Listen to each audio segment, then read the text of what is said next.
reviewing the news, pop culture, video games, movies, and shoes.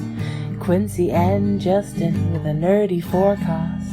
So stay a while and welcome to the Ugly Mugs Podcast. Welcome to the Ugly Mugs Podcast. I'm your host, Justin. I'm your other host, Quincy. It's hot. It's 100 degrees outside. Yeah, it's a little toasty. Little. You're outside in it all the time. How do you feel? I'm happy that my car has AC for now. But eventually we'll hit that point where the AC can't get to. Like, it took a bit for me to get the car to cool down today. There was a while where I was just sitting there dying in the car, and I'm like, would you just freaking cool down? Yeah. But drinking anything special today, Q? I just realized I didn't bring a drink up to the computer with me. Okay. Well, I'm just drinking water, so keeping it simple. Yeah, you said that. I went, shit, I didn't bring up a drink. Go ahead and grab yourself a drink. I'm going to be talking about the game I've been playing over the last 3 days. So that works. I'll be back. No sweat. Oops, that's the ender. A little sneak peek. I've been playing Mina the Hollower, a old Blast of the Past style game that has the reminiscence of Zelda, Oracle of Ages and Seasons, and it's on sale right now if you are a Humble Bundle Choice subscriber, and you get 20% off. Yeah, freaking love it. It's a fantastic game. I've already put 2.5 hours into it. I've been meaning to put a little bit more in, but something else came up, and I've just been kind of, I like this game. I need to hop into it. Actually, let me see something. Let me see if it's on sale on GOG. No, it's not on GOG. Oh, and there's a soundtrack. No, we're not doing that.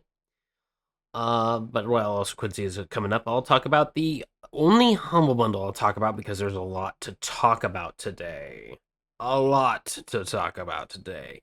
A Humble Bundle known as the Redline Racing Bundle, where you get $10 for all 7 of these items. Assetto Corsa Competizione, a official GT World Challenge racing game, where it has VR support. It's one of the very few VR supported racing games. Art of Rally, a very almost voxel style. Oh, welcome back. Trail Out, a interesting little festival game, very similar to Forza Horizon, but a little bit more lenient on the storytelling. Drift CE, for those who like to drift. Descenders, not necessarily a car racing game, but a good game to go down a hill on. Parking Garage Rally Circuit, where I believe this plays just like Micro Machines from the NES, and that's a fun fucking game. And Mud Runner, a game where you play as a big vehicle going through mud. Mm-hmm. I played that one briefly for back when Game Pass actually used to do quests for different games. There was one to like get achievements and stuff, and so I played that one. And the achievement I was trying to get was just running over a bunch of mushrooms. Easy, quick, simple, easy, and yeah, I also missed some of those because I'm now starting to earn points just for playing Game Pass games, but that's about it though. And I'm like, that's a bummer. The charity that it helps out is the Starlight Children's Foundation. Starlight Children's Foundation delivers happiness to seriously ill children and their families. Since 1982, Starlight's groundbreaking and innovative programs like the Starlight Virtual Reality, Starlight Hospital Wear, and Starlight Gaming have positively impacted 21 million kids at more than 800 children's hospitals across the U.S. To learn more, visit www.starlight.org. Now, that's the only Humble Bundle I want to talk about. There is maybe a good 30 other bundles, but if you want to take a look at them, hit up humblebundle.com, check the link down in the description, and purchase you some kick-ass games. Another game that has been on my docket since yesterday, Deadity. I love my Destiny. But Quincy and I had a bit of a conversation about this before cast, and this it hurts in different ways, just because all of the voice actors have voiced their goodbyes.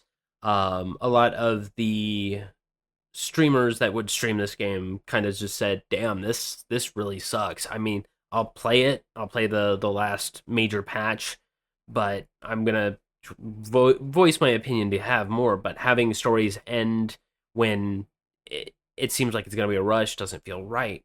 And then they said, "Oh yeah, here's all of this, a 17,000 plus word patch that adds in all the Monument of Triumph stuff, all of the bug fixes that they've talked about." They said, "Hey, all of the connection issues you're having, we already are well aware of it, and we are going to keep a tie of it." They're already handling most of them. I got in maybe like 5 minutes during opening, and they have been bombarded with people. But I'm just gonna just kind of hold down the scroll down button, and for those in chat, for anyone who is watching that, that is a lot of things that they have fixed, adjusted, added, removed a few very small things, but this was done with a little bit of care and attention. And it just sucks that this is going to be the end. And this is it for Destiny 2. However, how long do you think before they just shut down the servers and don't even let you play any of this anymore? well, luckily for everyone, Bungie didn't do that to Destiny 1. I do not foresee them doing it to Destiny 2. I hope they don't do it for Destiny 2. And it'll start with Destiny 1 before it hits Destiny 2, but I think it'll happen, especially because they're not going to be making as much money off of it. Mm. And because they're trying to make Marathon happen. Yeah. I don't see them paying to run servers forever. That is true. But however, with this came a huge outcry. The server slam was a mild success as far as Steam is concerned. 166,600 people popped in just on Steam alone, and then the number kind of dwindled around there. And then there was a little bit of connectivity issues in the middle of the night, crossing into the morning, but it stayed strong at over 50,000 people, and is growing once more back into today at 131 as of an hour and 45 minutes ago. Like, this is where the community should be sitting, and I'm happy that it is. Like, as said, we popped into it. There's a lot of very neat little Easter eggs around the tower. You can sweep with the sweeper bots. You can go and feed the pigeons with Saint. You can play soccer in the hangar. There is a bunch of triumphs that are just little tiny Easter eggs. There are 2 off the bat exotics you can pick up, and apparently there are 3 hidden exotics. Socky and I went and picked up one of the hidden exotics today. We love that map. It was actually really fun to kind of go through and explore beyond the Shadow Keep. And I'm happy that they put a place beyond the Shadow Keep in general, just because we haven't seen Shadow Keep since the DLC itself. They added more of the Dredgen Bale, the villain from Renegades, and as said, they seem to put a little bit of love, care, and attention to the places that needed it. What I told you when we were talking off though is it's like they put all this work in to kill the game. Like, where was all this work when the game was going to still be alive and when you were asking for everybody's money? Yeah. I solely blame the CEO. You know who you are. You're almost as bad as Randy Pitchford. Well, no, you're as bad as Randy Pitchford. But you've gotten a lot of hate on the internet, and I do not wish to add to that. You've gotten multiple threats, and there are some people out I also there blame Sony. Yeah, I also blame a little bit of Sony. Sony paid $766 million for Destiny 2 to fail, but I only halfway blame Sony for that little kerfuffle, because they're both hands off, but not very hands on when it came to Destiny. They were very hands on when it came to Marathon, and it showed. But I don't, Marathon's an odd game to me. It's still getting it. Let's actually do a little check here. Marathon. Let's do a little check. Okay. As of right now, it's got 17,000 players, which is a lot more than it's had over a very short time. But then again, it just dropped its DLC Let me go back a month. Yeah, it dropped its DLC on the 2nd. So yeah, it's kind of up and down because daytime, nighttime, and then patch or yeah, then maintenance. So I mean, I'm happy that both games are doing well. I'm glad that Destiny's doing fantastic with its server slam. That we were able to get in, we were able to play a little bit. Sure, we got kicked out a few times, but we had fun. We were still having fun. But as Quincy mentioned to me before the cast, it is pretty much you do the things that they give you, and then you can redo those things over and over, getting new things or hoping for new things. And yeah, it's the whole game is rinse and repeat grinding for new gear, and it's like, but and now there's not going to be new gear. There's not going to be a new story. You mentioned that there was an announced of an exotic, and then they actually gave 3. And my thing is, how long have they been sitting on those other 2? I don't know. It just feels like they went, hey, what's left in the toy box? And just dump it. Just dump it on there. We're good. Yeah. But I am glad that they threw everything, including Sparrow Racing League. I'm gonna probably try that later on tonight after a nice hot shower, because when the original voice actress for Ikora made her statement to the Guardians, and the voice of the Exo male, my character, I busted out into tears. I cried because that's my voice. That was my voice saying we did all this. And I was like, fuck, man. Did you do a stream this week that wasn't the podcast? I did. Damn it! You messed up my fucking streak. Oh. It's fine. I never got I must have missed the notification. I just thought it's like, you're on a 1 of 2 streak. I'm like, 1? Yeah, I'm sorry. I'll next time I stream, I'll ping you directly. I'll go into your DMs and I'll hit you. But I'm probably going to be playing more of this. I'm probably going to be streaming more of this. I wiped the tears from my eyes. They gave us so much to mess around in this sandbox. For those who are on PlayStation Plus, they have the Legacy Collection. I'm very happy that they at least threw that on there for all of y'all. Go in there, play some dungeons, get you some of the new gear. All of the dungeons, all of the raids, even the original sandbox, everything is upgraded. All of the new sets actually really inspire me to do more build crafting. It's causing those little sparks in my head to twinge off. The poor little hamster that was asleep on the wheel that's been spinning for days is now starting to run. I feel very empowered about this. The little gray cells. Huh? So it's stimulating the little gray cells. Yeah. The gray matter that hasn't been used in a short while is now kind of sparking off. Because I've had a few builds that have kind of worked well, and I want to continue to make more new builds. So we'll see what the future brings.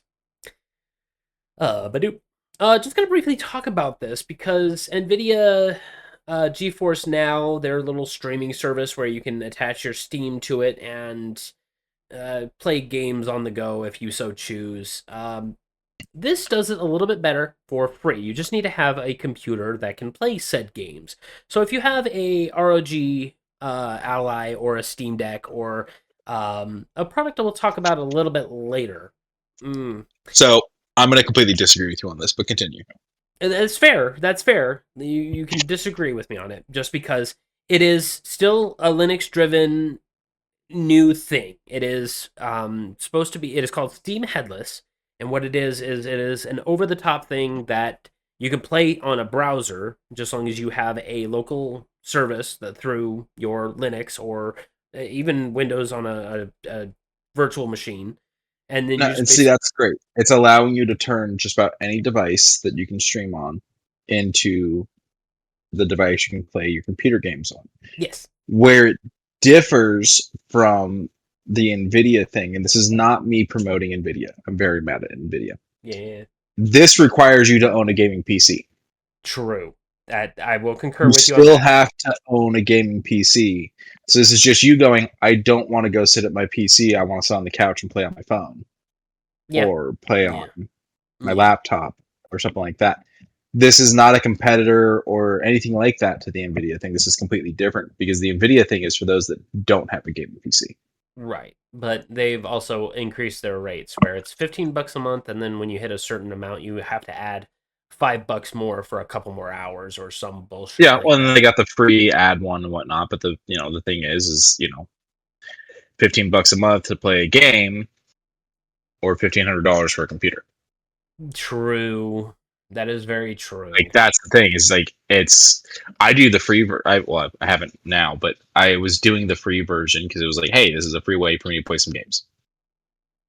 That is They're very games I already own. I just don't have something to play them on. That I can I let it play an ad, and then I can play the game for an hour. Yeah. And So, then you run into an ad or something. I don't. No. You watch an ad while you're waiting to play, and then you play the game for an hour, and then if you want another hour, you watch another ad. Oh, okay. But the thing is I don't have the money and haven't had the money to buy a PC. So this has allowed me to play PC games without buying PC, and I was doing the free tier too. Again, not setting up for NVIDIA, just saying these are very different things. This is cool for people that already own a gaming PC. Yeah. I believe there's also a way to get it to remote play through a different graphics card and what do they call it? A CPU, and basically have it be a lighter weight version. I'm not 100% sure. I need to do more research on this, but they did say that there is easy ways to basically have this do a full replacement and have it basically just work off of a server, not necessarily needing the GPU to run it. The only downside is it's running off the CPU, and, well, games don't look pretty when they don't have a graphics card. So I'll do more research on this and come back with a little bit more info. Now it's time to get into the big things. We've had 12 showcases of games all throughout this entire week, and I have condensed it down just to 3, and they're the big 3. So if you want, there's some for wholesome games. There's the Pride Parade one. There is the Southeast Asian one. There is the accessibility. No, we're doing Summer Game Fest, the Xbox showcase, and the Nintendo Direct. That was a mystery until 3 days ago. They didn't announce it until Sunday, which was far be it from me to judge what Nintendo does in this day and age. But let's start. I'm just trying to wrap my head around the concept of let's all just announce our shit at the same time and let's all release it at the same time because that's how we're going to make money. True, yeah. I mean, I will admit, starting off SGF strong with Resident Evil Veronica was I was already out of my seat. I was like, I'm happy. I'm very happy. Okay, thank you, Capcom. You've had a banger fucking year, and you're gonna kick off with this. Let's fucking go. So it seems to be a little bit of changing story here. I don't know how much they've changed, but there is a few scenes that I would like to see later on in that game that if they change, I'm going to be kind of frustrated at. But continuing on, there was Studio MDHR, the guys behind Cuphead, had a puppet teaser and then ended off with Mighty Cuphead Adventure, which looks like an 8-bit Cuphead game. And I was like, okay, I can't be mad at that. I'm curious what Cuphead 2 or whatever the next game they're going to be bringing out is. I guess we'll see in the near future. After that, Alien Isolation 2, I was like, cool. You know, it was mostly cinematic, but I had zero problem with it just because, I mean, we saw how Alien Isolation 1 looked. If it looks even 3/4 of that, I think we're going to be just fine. You know, I never actually finished Alien Isolation. Oh, really? Oh, yeah, because you ran into a problem with the lady alien, yeah? She just kept killing me. She just, no matter what I do, she fucking finds me and kills me. Yeah. Just be happy they turned off Connect support, where if you make an actual noise, she finds you. No, yeah, I had it during that. I toyed around with that a little bit. It was interesting. You know, it wasn't for me. But no, like just playing regular version, she kept fucking fighting me and killing me. Oh. But as far as it does look very scary, it does look like it's going to be just as good as the first. Then after that said from the creator of Ico and Shadow of the Colossus, I was like, wait, Ueda's still alive? Wait, what? I honest to God, I thought he passed away in like 2018, and I swear to God, I'm very still making a embarrassed. list of the people that you end up being shocked are alive. Yeah, go ahead and start because it's a pretty big one. I thought Beetlejuice, the entertainer, I thought he passed away too, but no, he's still alive. Okay, wait a minute, because I thought that one was dead too. No, we looked him up yesterday and he was still alive, and I was like, really? Oh, yeah. 2 websites say he's still alive, so I believe him. One of which being frickin' Wikipedia. But Ico and Shadow of the Colossus creator Ueda pushed out Gen Atlas, a very interesting game where you're on top of like a robotic head that floats around and you shoot down at other like robotic animals. Very Horizon Zero Dawn, but with a little bit of touchy goey type of feel. And I was like, okay, all right, good job. I'm glad you're back. After that was a new trailer for Blood Message, a game that takes place during the late Tang Dynasty in 848 AD, just after the Warring Kingdoms, I believe. But it is where you are heading east, delivering a message back to your homeland and making sure that, well, it's still standing after this strange civil war happened. And the combat looked good. I really enjoy swordplay in today's time. I like seeing actual swordplay being good. So, I was like, okay. Then Stranger Than Heaven popped up, and I was like, okay, we're getting a little bit more gameplay, or maybe even a release date. Okay. I was not expecting TUPAC Shakur to show up in that trailer, but lo and behold, he did. I have issues with this for multiple reasons. But the biggest reason is his family is not involved in this. This is very much there's like a company or group or whatever that owns his likeness through the estate, and it's not his family. So they have been battling them, and so yeah, you're putting a man who died before this stuff even existed into something that he never could have expressed interest in being part of because like this technology wasn't a thing. Like this is weird. Yes. Also, thank you, IGN, for having this whole entire list. It says upgrade to plus. I haven't used this month's key, but I'm gonna use it in a little bit. But yeah, I concur. But there is a slight silver lining to this. Like I agree fully with you, but this draws me to the neutral line of RGG refuses to use AI in their games. They refuse to use AI. So there is an actual voice actor that is sounding like TUPAC that is going to voice this character in the game. That's great. I'm very happy that they're doing that. It's just like, why did you go through and get the likeness of a guy that is dead for your game? That's weird. Well, Snoop also said Death Row Games is still alive. I don't know if the Death Row Records still kind of has a license against. I don't know.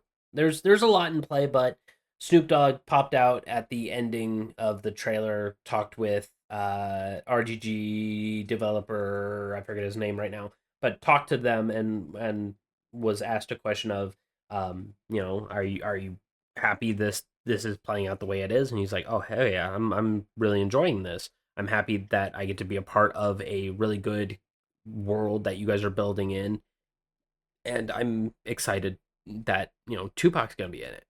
You know, I was like, okay, at least he's pushing for Tupac. But yes, I'm unsure of the legalities of adding Tupac to this. Mm, mm. I I like RGG. I love RGG. They are a As like fantastic company.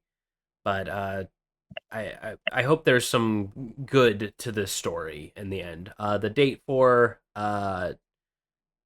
fucking Stranger Than Heaven is January 15th, 2027, day one with Game Pass, which I'm happy for, I guess.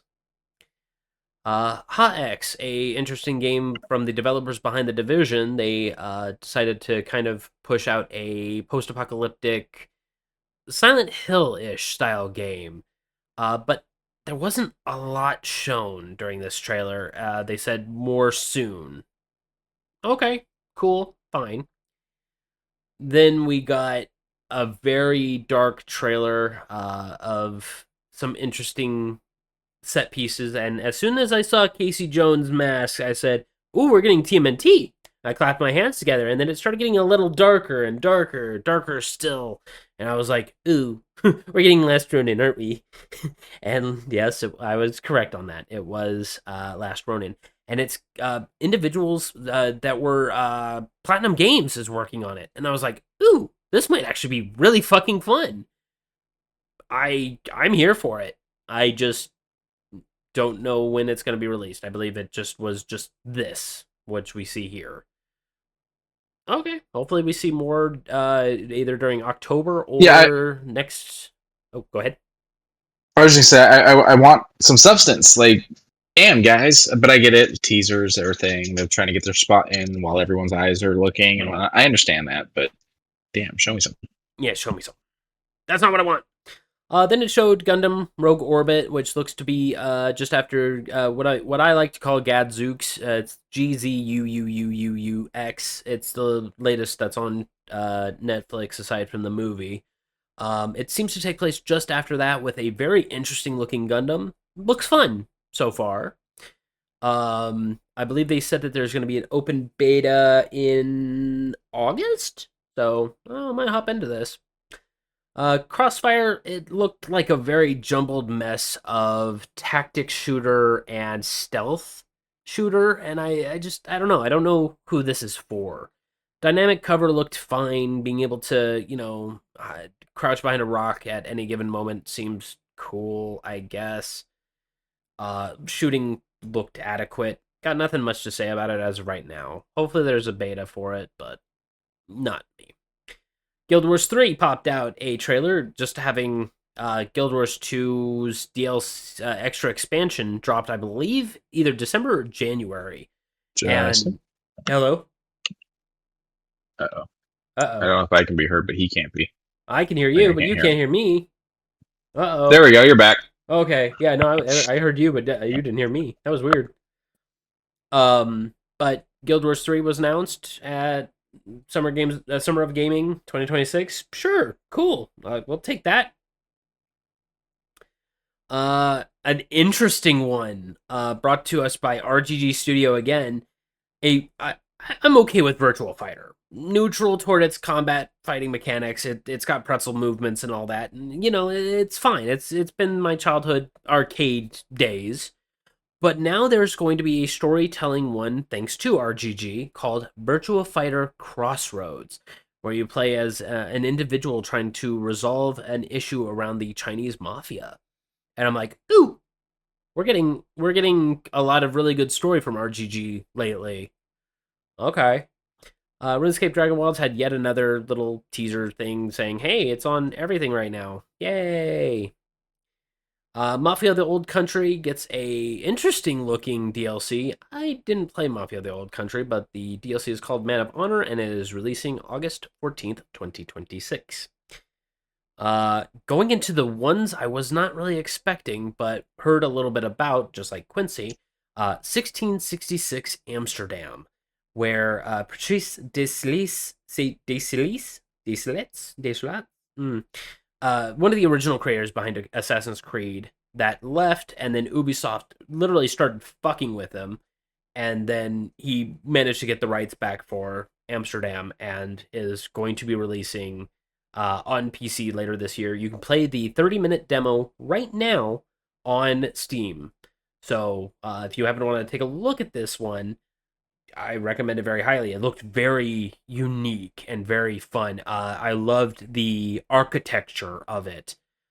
I'm here for this. I am very happy that he managed to get back the rights for this game. Then fucking what's his name? Jeff Keighley had a Billy come riding up beside him and announced the new Saw game, Saw Genesis, where it is a 3 versus 1, one killer, 3 survivors style multiplayer game. And I was like, okay, Bloober Team's working on it, so it's going to be very bloody. It's going to be very gritty. Okay, cool. Set early access this fall. Got really not much to say about it, but it does seem to. Yeah, like it says, built on Bloober's expertise in psychological horror, the game bends procedurally generated maps with tense, choice-driven gameplay to expand the Saw universe while preserving its signature intensity. I mean, during the trailer, it looked like it went back in time to like the early 1900s. Like it looked like it was like a predecessor to the Jigsaw Killer. That's weird. That is weird, but it all starts with one person. Okay. Where I was gonna go with this is it's 3v1. I'm like, but like Saw is all about being putting in the traps and trying to get out of them. So like, what's the V1 part? Is this just a weird Dead by Daylight clone that isn't actually going to make sense being Saw themed? The gameplay that they briefly shown during it seemed to be a little bit like Dead by Daylight, but with a little bit more, lack of better words, Death Run, for those who know what Death Run is and played Gmod for a minute, where you have a dude hitting a trap button when people are passing by certain areas. It does seem a little bit Death Run-y, but I was here for it. It seemed like it was. It had the Lion's Head studio at the very beginning, so it does seem like it is. You keep saying that. Do you mean Lion's Head or do you mean Lionsgate? Lionsgate. It had the logo at the beginning, so I'm putting dollars to donuts that this is getting a little bit of nudge from them, that they're like, run the story by us. I'm hoping. I can't wait to see a little bit more of it, but for what I saw out of the trailer, seemed fine. Lords of the Fallen 2, I have my reservations for it. It's going to be released later on this year. I'm excited, but at the same time, as I said, holding reservations just because Lords of the Fallen 1, the remake, ran very poorly on the Series S. If you check out the clips down below in our Twitch, you'll see that I did play this, and yes, I ran into a very debilitating bug where there were moths that killed the frame rate down to, I would say, when I give a damn. That was not fun. Not fun at all. But Lords of the Fallen 2, very gritty with their action sequences. Big thumbs up. Then they gave us a little bit from Star Wars Zero Company. And I was like, okay, I'm happy to see it. I'm not a big XCOM fan, so this is definitely not my thing.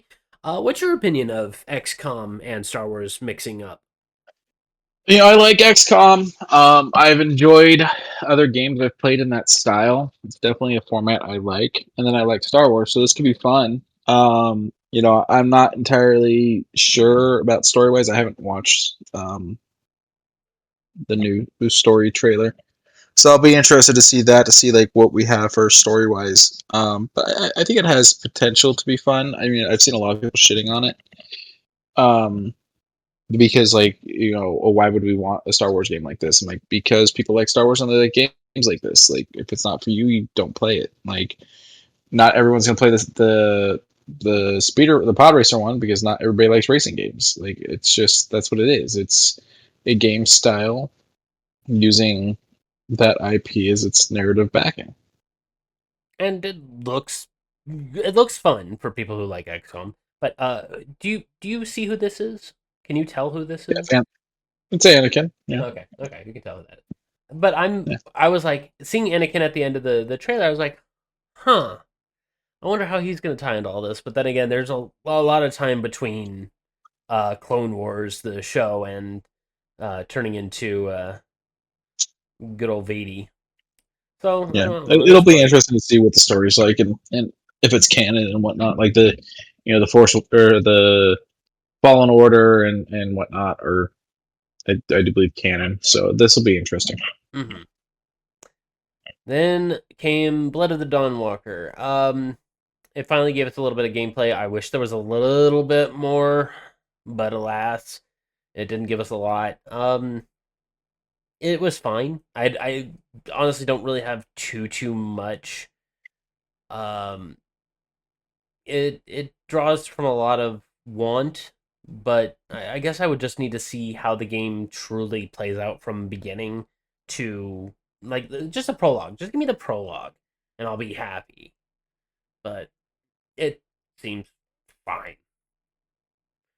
Then an odd trailer popped out for Among Us Story on Guard, where you play a security guard that helps out the R&D department figure out a interesting little training program while there is a murderer or a imposter on the loose, and you're also trying to shove off the suspicion of others while trying to figure out who is the imposter. It adds in a little bit of detective work while also adding in some interesting, fun blurbs and comedy, a la very Max and Sam. But it seemed fine. I didn't have very much to say about it. But then I was like, oh yeah, wait, shit. They dropped an Among Us animated series on Paramount Plus with a lot of really good voice actors. I don't know if I want to watch it. I have Paramount Plus. I just, I don't know yet. Are you going to watch Among Us cartoon? Probably not for. Oh my god! Apparently, I'm dying. Oh, Probably not, but I'm also not exactly happy with Paramount lately. So that is true. And then Monster Hunter Wilds popped out. And I was like, okay, what we got? What we getting? And we got some interesting creatures. We got some new mechanics. We got a new gauntlet that is very Devil May Cry 5. And I was like, okay, Monster Hunter Wilds is eating good. Monster Hunter Wilds Ascendance is going to be pushing out in 2027. No major lock-in date yet. But they said, oh yeah, we're also going to be making a lot of adapting changes for performance. So be prepared to get rid of some of that bulk that has been badgering the 110 gigabyte download that is currently on Steam. So they're hopefully going to bump it down to like 60 or so. Hopefully. Oh, and also prepare for Elder Dragons and prepare to get carded a lot. Hot Wheels had a nice little fashionable trailer. Nothing big to speak about it. I like Hot Wheels, but not enough to go out and buy another game. it looked kind of cool. It kind of felt like Hot Wheels versus Hot Wheels Cross Horizons. It's very open. They're doing like the King Kong on buildings and having you drive through the crazy skeleton mouths, and there's like multiple islands. I don't know. It looked kind of interesting. Perish Robot. Sorry, I had to kill a robot real quick. I concur. I found it to be fun, but I feel like I'm a little too old for it. I don't know. I played the other Hot Wheels one that hopped on the Game Pass. What was that one called? Oh, I don't remember, but I remember it. It was just basically tracks like built in the basement that you like customized the basement. And I mean, I played a little bit of that, and it was fun. I enjoyed it for what it was, but I went back and played Forza Horizon 5, and I was like, oh, this is way better. But this looks fun. It looks fine. I don't have much to say about it, just because it's not my go. Oh, let me pause it and head back up here. A storytelling racing game came out after that called Clutch, where a brother sister go into an open world racing game where you can go to regular events or street racing, and between them there's a bit of a sibling rivalry. While one wants to do it for a little bit more of the adrenaline, the other one wants to do it for money, and their conflicts kind of don't align too proper. So they see the rivalry as a little bit more personal. At least that's what I got from the trailer. Looks good. Hopefully they keep the live action scenes in there, because I'm okay with live action sequences in video games nowadays. I'm fine with it. It might, one of the big ones being, was it Quantum Break? Break. It was just that they were like full TV show episodes, and that was the biggest problem with them. Yeah, I still need to play that, but It was fun. I never finished it because it was one of those things where it's like I didn't have the time to sit there and watch the episodes all the times. It's Alan Wake, but worse. I also need to get through Control. It's by Alan Wake people, and it's in the same universe. Oh. It's Alan Wake, but worse. Then a trailer for Attack on Titan 3. I have a big problem with Attack on Titan in general, so, you know, if you're a fan, there you go. You got Attack on Titan 3. The video game looks fun, looks very well animated. It looks like it's going to cover from the...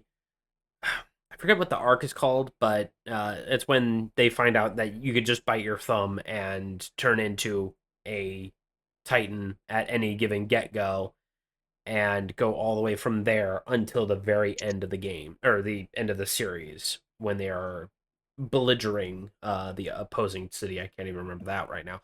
Not a big fan of Attack on Titan, but glad that Koei Tecmo worked on this. It looks fantastic. Omega Force did amazing animations. Zero notes. It looks fantastic. Pal World 1.0. Glad you guys won your big lawsuit, but stop poking the bear. They did a few things that looked very Pokemon, like had a Pokemon that looked like, or a Pal that looked like Rayquaza, and they had a few others that definitely skirted the lines again. And I'm like, you guys are After that, I don't know if they won for sure. I thought there was still stuff going on with it, but I mean, they're asking for trouble. Yeah, it was dismissed. That's all I heard about the major one that was against them.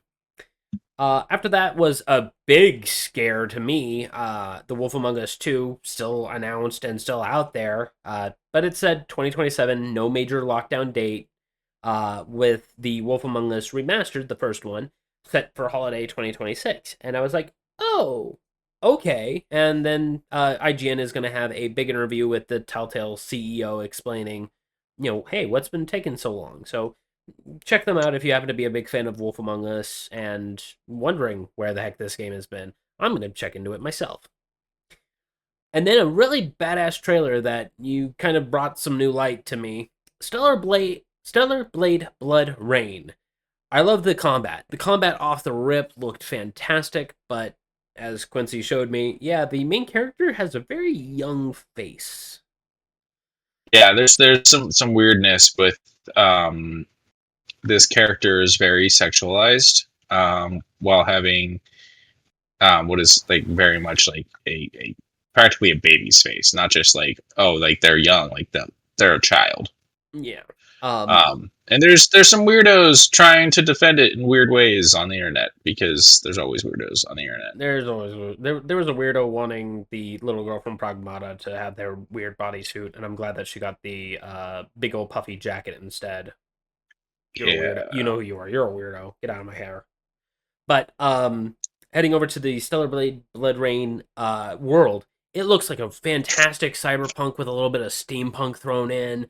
I love the atmosphere that's kind of around it. Like, that's the thing, is like, it's got a great looking world, but I mean, with them making a character that looks like that, this isn't going. I'm not going to touch this. Yeah, the combat looks fantastic, but yeah, I concur. I don't think I'm going to get it. It's a very awkward thing.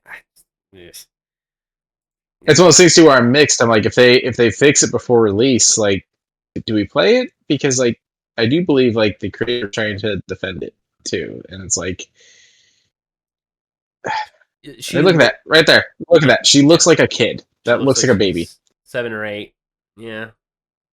Yeah. This is weird. There are some people who are saying she looks like a certain Korean actress, because Stellar Blade is done in Korea. And I'm like, yeah, I saw people trying to argue that, well, Koreans have a better aging. Not well, yeah, but skincare routine. Oh, like, I mean, no skincare routine makes an adult look like a toddler. Come on. I mean, Areki, the guy behind JoJo's Bizarre Adventure, just turned 62, and the man does not look like he's over 30. Like, he doesn't look over 30. He doesn't look 4. True, but I'm painting the lines of he's 62 and he looks half his age. The man does not. The man put on the mask that saved Dio. But yes, I'm gonna probably miss this game if it goes on Game Pass. I'm still gonna be very iffy on it. If they change the face up a little bit, I mean they've got time. It's set for 2027, so they still got some time to fix it up. I would love to play it just because of the combat alone, but c'est la vie. Uh, then came Street Fighter Year 4 popped out and announced their first three characters, and one of which is the companion character for the World Tour and two brand spanking new characters. And I was like, oh, okay, cool. And then to quote Maximilian, who is a fighting game community streamer slash YouTuber, ah! When he saw Tifa from Final Fantasy VII pop up, and he literally lost his shit. I almost lost my shit. I was like, okay, I'm glad that Square loves doing their collabs still, and this is continuing. Because having Tifa in Street Fighter 6, she's gonna be a tough one to learn, because they said, yeah, she has materia and different combat styles, and I'm like, I haven't bought a single year pass for Street Fighter 6, but close. Very close. And speaking of Final Fantasy, they ended off with a very long and absurdly long look at Final Fantasy VII Revelation, the last chapter of the new Final Fantasy VII games. Looking fantastic, looking damn good. Matt Mercer popped out and helped promote the game using his acute DM voice. I have no notes. I haven't played the new Final Fantasy VII, but I am really here for it just because combat looked clean, music sounded like a good bringing up, and it has all the characters included into it. Some new costumes, some console exclusive costumes. So depending on what console you get this on, you're going to be able to get some interesting wear. Nothing too outrageous though. And I was like, okay, thumbs up across the board. Good job, Square. I haven't played a Final Fantasy game in quite some time. Yeah. I all 1 through 6, the pixel ones, the remaster ones, are all on Game Pass right now, and I was eyeing them the other day, and I was like, do I want to spend 30 hours playing Final Fantasy 2 again? Or 3? 3. And I was like, maybe not. Maybe not right now. Maybe later. But that was just the first of the many. And then I watched all the other ones. There was a few games here and there that did catch my attention, but that would be too long. We're already hitting 47 minutes, and this is just the first of 3. But good news, the second one is a little quick and simple because it's just a single freaking image that I can brisk through.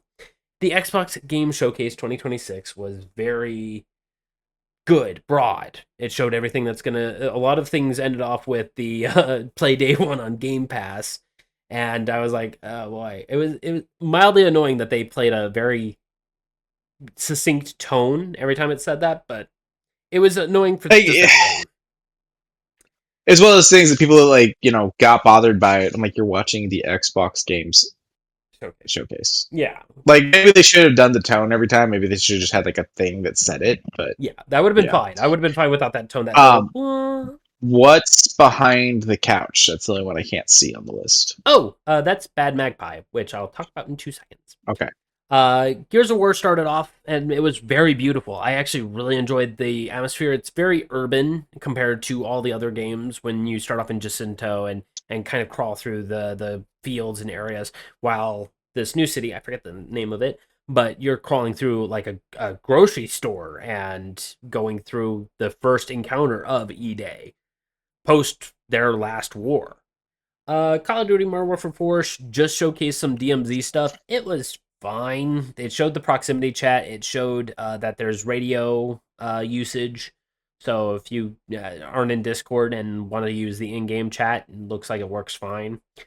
Halo Campaign Evolved adds in 3 new missions where you and Sergeant Johnson go in and handle things before the Prophet of Truth begins to kind of say all of his negative things on the air. and before the Halo even gets built. Metro 2039 popped out a very beautiful trailer. I played the I just have all to three. sit down and finish those. Oh my god! Yeah, when you go from Metro Last Light into Metro Exodus, you're gonna see a complete tone shift. Like I think you're gonna like Metro Exodus. Exodus was very fun. Like I think I gave the 2033 I gave a 8 out of 10. Last Light I gave a 9 out of 10, and Exodus I gave a 10 on 10. Like it was that damn good. But Metro 2039 looks like you're going back to the Metro where everything began, but playing as a new character because mild spoilers. Artyom's story is done. No. Well, it ends in What? Exodus. We can just say that we're playing a new character. We don't need spoilers. Okay. I'm sorry. I haven't finished the games. Okay. After that was Fable. I thought it was pushed to May. Luckily, at the end of that, it said that it was pushed to February. Did they actually show us anything this time, or did they just say it's been pushed? It's just Because we haven't seen anything since the giant trailer. It was another live action trailer, and that was about it. It showed a little bit of gameplay, a little bit of what looked to be cinematic gameplay, but not much. Minecraft Dungeons 2 looks like Dungeons 1, but with a little bit of a glow up. Suena Hellblade got a third game for it called just Suena. Looked damn good. Whoever works on those facial animations needs a fucking pay raise. Wolong 2 Wings of Ember had some really nice combat. I really like the thin Chinese sword usage and how a lot of the combat was just really unique and good. State of Decay 3. I was very hesitant in expecting State of Decay 3 considering we hadn't heard anything since I think last year, like a whole ass year ago. But I just always assumed they were working on a 3. I don't remember actually hearing anything about them working on a 3. I think we just got a mumble of it last year. I think it was just a teaser. But we got a little bit of cinematic, a little bit of gameplay, and a little bit of base building of how it's going to be in State of Decay 3. Look fine. A very interesting trailer that I didn't quite understand until the very end of the trailer. Resonance, A Plague Tale Legacy, which apparently is a prequel to the entirety of the current pair of games that is out now, I believe. Interesting. Clockwork Revolution had some gameplay and a lot of story giving up. I'm excited for this game all of a sudden. It has a bunch of ne'er-do-wells doing a lot of thievery while also time traveling and doing thievery in the past to change the future. And I'm like, okay, yeah, give me that. I leapt out of my seat when I saw Spyro: A Realm Beyond, because we're getting a new Spyro game after, I think it's 8 or 9 years.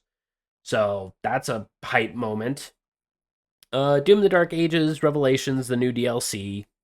Cool. You get to play original Doom 2 maps as the current Doom guy, Doomslayer, sorry. And that's actually kind of cool. I was like, okay, get a small golf clap. Persona 4 Revival and Persona 6 made their announcements during the Xbox Game Showcase, and I was watching the P6 little teaser that they gave was very jarring. There was a lot of very jarring imagery, but it suits Persona very well. Showed some gameplay for Castlevania Belmont's Curse. I am very excited for that game. Sadly, it didn't end off with a playing day one on Xbox Game Pass. I hope it's cheap. I hope it's very inexpensive. Where Winds Meet, Fallout 76, Elder Scrolls Online, and Sea of Thieves all had little updates that they showcased. Elder Scrolls gets the Thieves Guild. Fallout 76 gets Infestations, which adds in a lot of really brooding areas. Where Winds Meet is getting a big 1.0 like nudge because I guess it was early access and now it's finally getting a full thing, and it has a lot more, like almost twice the story as the early access did. So there's a lot of content there if you happen to like that. And then Sea of Thieves just said, lack of better words, and I kind of feel like they were kind of phoning it in of, we're out of ideas, you can now make your own ideas. You can create your own islands, put things in other areas, you can have game modes that suit your mood, you can put bombs wherever you want, have fun. Oh, okay. I thought. I don't know. Never mind. Oh. My brain's breaking. Oh, mine too. There is one hidden game that I'm not going to talk about just because it pissed me off. And if you know which one it is, congratulations. If not, I'm very disappointed. Pissed me off too. I was very excited, and then it pissed me off. Yeah. It started off with such a good song too. Anyways, Valor Mortis. That one looks very dang good. Very dark. Dark Souls first person like game, and I was like, ooh, give me more of that. Give me more of that. Age of Empires 4 got a DLC for Raiders of the North. I haven't played Age of Empires since I was like 20. So maybe hopping back into it might be an idea. You know, it's only a $20 DLC if I happen to play through Age of Empires 4. It is on Xbox Game Pass and PC Game Pass. So it is an idea. Behind the Couch is the first of 4 brand new games that have been announced that seem very fun in their own individual ways, starting with Bad Magpie right behind Quincy's head, where you play as, and let me go and click it because it's on Steam. I'm going to play the trailer while this is going on, where you play a magpie that just wants to see the world burn, where you can walk through a field of flowers with a burning stick, and then commit battery, arson, a whole lot of things. And as Quincy said, it's pretty much an Untitled Goose Game, but with a one-winged magpie that cannot fly. And as Sock says in I'm here chat, for it. magpies are the devil. Yeah. But it looks like a nice little fun, chaotic game with a little bit of story of sadness, because, you know, it's a magpie that got left behind when all of their family kept going. Looks adorable also. Vivarium. A very interesting old anime art style game that has time being a very unique resource, where you can grow plants, veggies, etc. You have conversations with a lot of unique individuals, such as a living doll, a wolf person, the shopkeep in town. Where's the weird catfish man? There's the catfish man. The catfish man who's fishing other fish. Okay. It seems This is very Ghibli. It is very Ghibli, a little bit of Cyborg 009, Astral Boy, and maybe a little bit of Dragon Ball thrown in there. Like, it is very retro anime. I'm here for the art style, but I don't know very much about this very unique story where you're living in a very small terrarium. Oh wait, let me go down and show. Yeah, you're living in this thing. And I'm like, that's really interesting that you're living in just a small little terrarium, and you gotta, you know, meet friends and talk to them and make relationships. It's so unique, but I don't know. I have no idea what the heck this game's about. Couldn't tell you. Seems interesting. Join Us, a game where you are building a cult against the ever-impending apocalypse. Whether you cause it or fight against it, that is up to you, but in the worst-case scenario, join us. Seems like a nice little management game, but not my style. The last game on this docket, Magicians, The Devil's Deal, where you play as a magician that made a deal with the devil to fight the people that caused him to lose everything. And you use your magician's powers, such as pulling a set of cards out of your hand and whip them across an individual and tie them up in chains and slam them down to the ground. I'm like, okay, this is very Bioshock. I'm feeling Bioshock. I'm feeling, you know, very unique type of fighting with it. You know, do a little bit of a flick of the wrist, and out comes the standard black and white short wand. And I'm like, okay, I can appreciate old school magician gab. But I would like to see a little bit of actual gameplay, because it showed the gameplay in cinematic, and I was like, meh. But it does, if it is anything like that, it's very Bioshocky, very fun. But that was the Xbox Game Showcase, and then it showed 40 minutes, almost 40 minutes of Gears of War E-Day, and had a lot of devs talk about it and how excited they were for players to hop into the prequel to the Gears of War, and basically saying, we are taking 1000% care of this entire game. We are making sure that this is the best game possible, both in single player and multiplayer.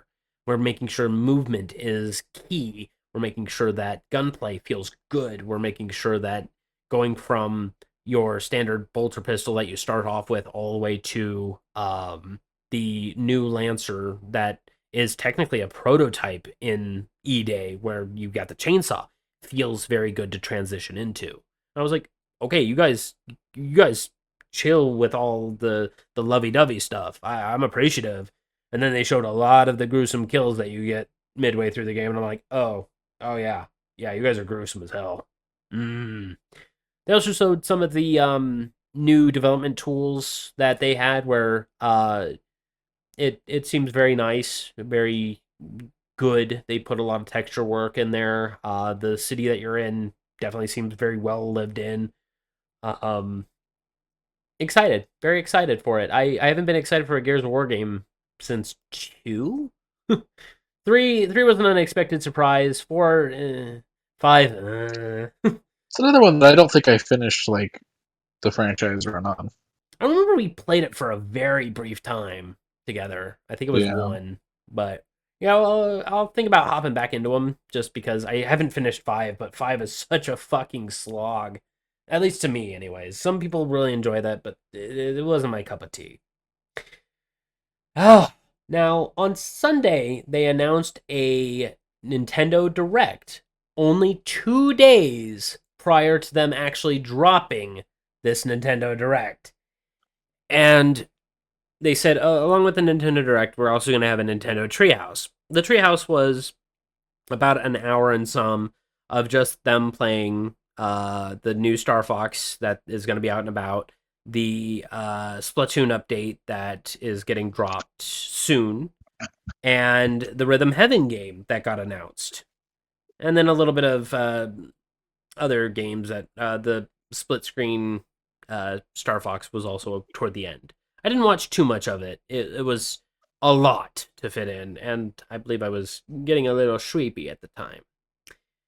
But they started off with the announcement of Rhythm Heaven. Very unexpected, very happy for it. I love Rhythm Heaven. Just sucks that it's going to be July 2nd. Or, yeah, I figured they would have already been done with it by now. Okay. Then they showed off a lot of other interesting games that are coming over to Switch 2. Onimusha, I was not expecting to cross over. Happy that it is. I love Onimusha. Then they showcased other games climbing over. Dragon's Dogma 2, Dark Arisen. They showcased... what the fuck?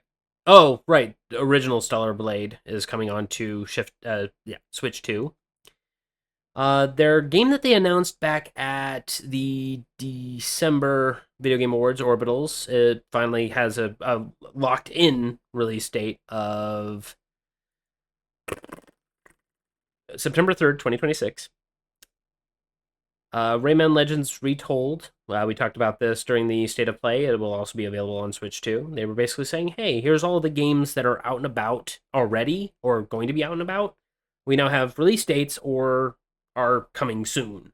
And I was like, okay, cool. And I was already kind of checking out at about this point when they were talking about the big walk, where you play with friends and do very strange puzzles with stretchy arms and duck faces.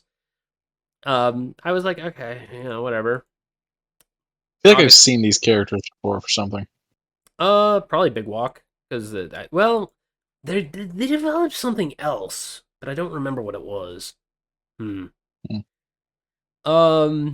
of the Seas, where you're cooking up some pixelated food. I was like, okay, cool, fine.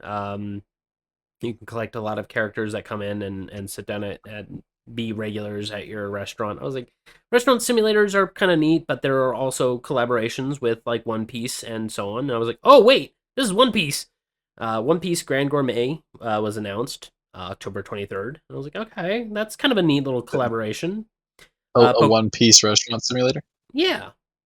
And Pokopia is getting an update soon, so be prepared for that one. It apparently is pretty big, where you can go under the ocean and build things. Guess what? Dropped that day. I was like, Jesus Christ, Nintendo. Chill. And I was like, okay, well, I mean, if I had Pokopia, that would be a really nice thing. And then they said, oh, here's a roadmap. New additional features coming in late 2026. Next year, you're getting a brand new fucking town. I was like, Jesus, okay, cool. All right.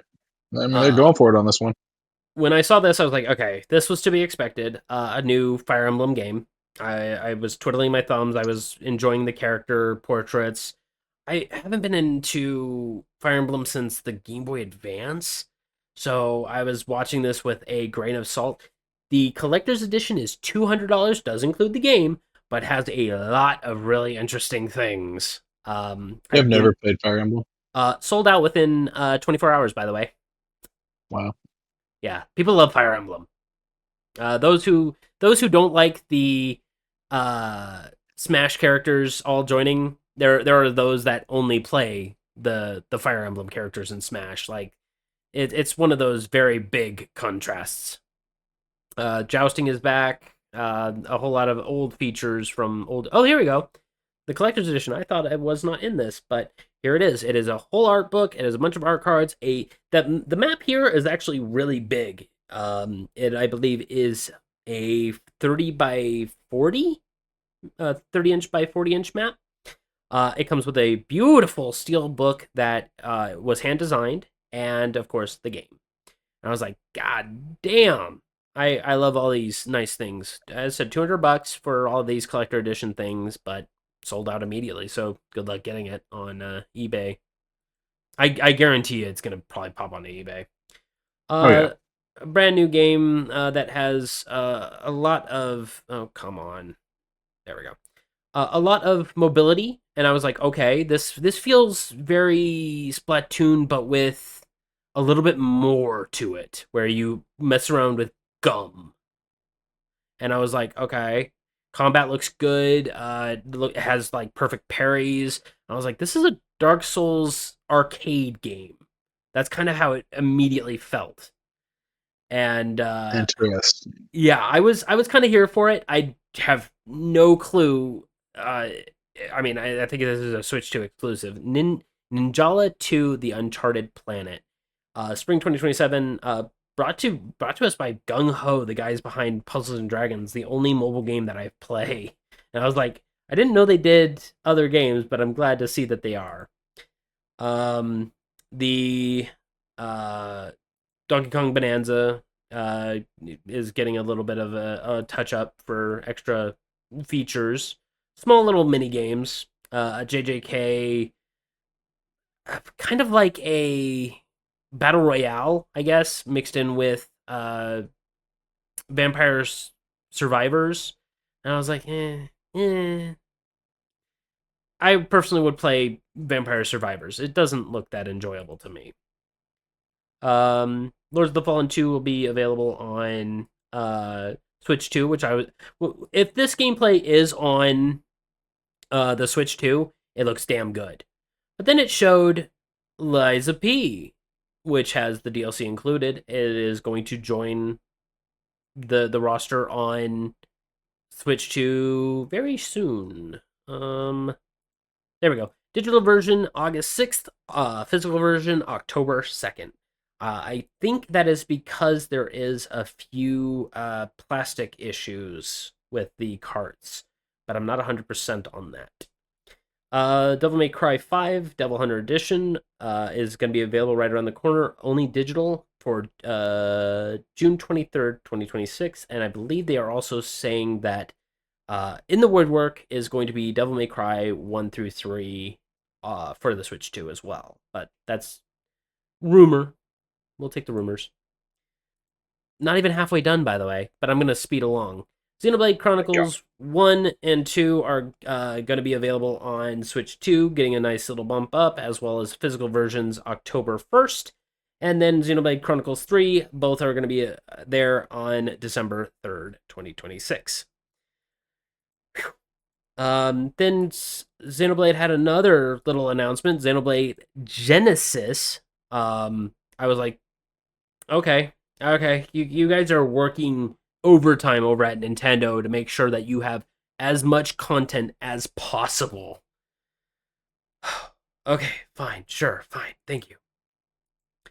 Then they just showed off a lot of their Switch 2 style games, kind of like the Wii Sports, but with the Switch 2. I was like, okay, cool. 10/22, 2026. It looks like it's going to have a lot of really cool key features. And I was like, okay, cool. I'm glad that you guys are using the Nintendo Switch 2 to its fullest. All of the features, including the weird mouse thing that I didn't think was going to be useful for this type of game. Cool. That's the thing is, like, you know, we need more stuff like this from the Switch, because like that's kind of the only reason to buy a Switch is things you can do with the nunchuck or Joy-Cons. Nunchucks or Wii. Yes. The Joy-Cons and exclusives. Like, that's the only reason to get a Switch. Yes. I concur to a point. I do like the adaptability of the Switch, where I could just pull it out of the dock and play it handheld. But sure, but you could do that with the Steam Deck. That is true. That's the other point of I can have a bigger library with the Steam Deck. But RuneScape Dragon Wilds I made an announcement. This is about where I was starting to get really tired and exhausted. Hello Kitty Island Adventures getting a mild update, and I was like, okay. Or Hello Kitty Party Land. I'm sorry. This is the Switch version that got bubbled up to the Nintendo Switch 2. It's Mario Party, but a little bit more Hello Kitty themed. Sure. They showed off more of the Star Fox stuff, and I was like, okay, thank you. And then it said, hey, stay tuned until after this for the thing. Also, here's a free demo. Go and check it out right now. I was like, oh, wow, you guys are going really quick on this. So enjoy a free demo of Star Fox, the new Star Fox. I think it's just called Star Fox, which is odd. Oh, okay. This one I was hesitant on watching from the get-go because a hell of a version of Galaga. Oh no, I was still seeing Star Fox. Okay. Oh, still seeing Star Fox. Okay. When I watched this trailer, I was like, I love its art style, this half pixelated art style, and I was like rubbing my chin, and I'm like, I don't know what this is. And I was like, is this Octopath? And I was like, oh, Final Fantasy Resonance. And I was like, this art style is beyond what I would want in a current Final Fantasy game. I don't mind the driving with Noctis in 15, but this shit is where I would love to go back to. It looks very fun. I would like to see more from this game. Then after that was a very interesting game where you just kind of play as a shape and you do things. And I was like, wait, is this fucking Piku Niku?